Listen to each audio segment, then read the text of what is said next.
In Focus now, Mike Lawler, Republican congressman of New York.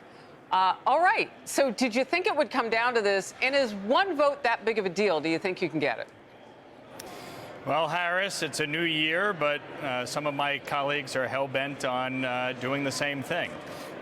We will see. Obviously, I think the Speaker has worked tirelessly over the last few days to bring the holdouts on board and get us focused on the task at hand. Donald Trump is going to be sworn in, the 47th President of the United States, on January 20th, and we need to hit the ground running. We cannot waste one day squabbling amongst ourselves over nonsense. The fact is, the American people gave us a House Republican majority and a Senate Republican majority to govern, to get about the business of the American people, and that's what we need to do.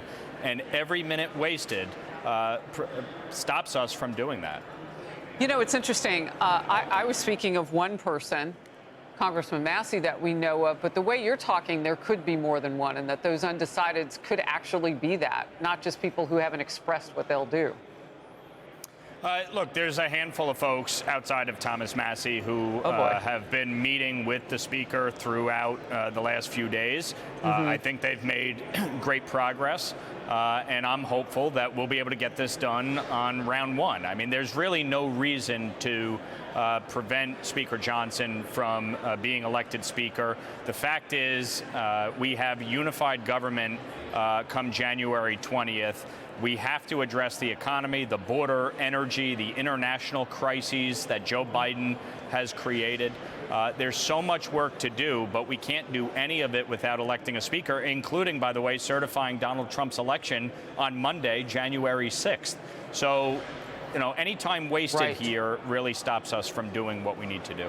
17 days until Inauguration Day. And I want to get to this because when you talk about holdouts and people who've gone against this current speaker, and we're looking at video of him arriving today on Capitol Hill, there are a few names that come up. One of them is Congresswoman Marjorie Taylor Greene. However, she now is in a very cogent manner explaining why all of you have to get behind President Trump. Watch this. You all have seen me disagree with Mike Johnson at times, but you want to know something else? Here's what I recognize. For the past 4 years, all of you, and myself included, have put blood, sweat, and tears into electing President Trump. Here's what I'm asking my colleagues to do. Let's put aside our pride, let's put aside our egos, and let's put aside the infighting. It's time to come together as Republicans. I'll be voting for Mike Johnson. We're going to elect a speaker, and then we're going to swear in as members of Congress. And then on Monday, we're going to certify the most historic election in our nation's history. Did you ever think you'd see it? I mean, she even said you've seen her disagree with Mike Johnson. She's 100% correct, and I think she recognizes, as do most of my colleagues, the seriousness and severity of this. The American people spoke. They expect us to do our jobs. They don't want to see us put our egos forward or petty personal grievances. They want us to get to work. They expect us to act as adults, and it's time for everyone to put their big boy pants on and get to work. We have 2 years to fix this country. Grow our economy, secure our border, increase domestic production of energy, and reassert America's role in the world. That has to be our focus day in, day out. Everybody's got to check their ego at the door. She's 100% correct. Real quickly, 2 situations under investigation, potential acts of terror inside the United States. How does that change the rubric of what you'll do first once the 119th gets into place?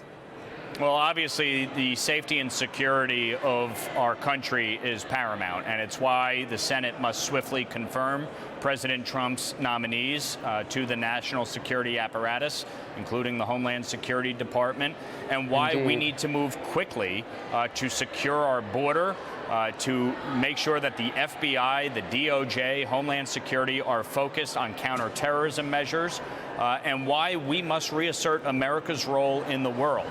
Our adversaries want us to fail. Our adversaries want to take advantage of America's weakness under Joe Biden.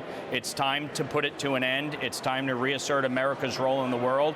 It's time to secure our border and protect the American people. Well, potentially 1 hour for that and 17 days for the incoming president. Representative Lawler, thank you very much. Good to see you today. Hey everyone, I'm Emily Campagno. Catch me and my co-hosts Harris Faulkner and Kaylee McEnany on Outnumbered every weekday at 12 p.m. Eastern, or set your DVR. Also, don't forget to subscribe to the Fox News YouTube page for daily highlights.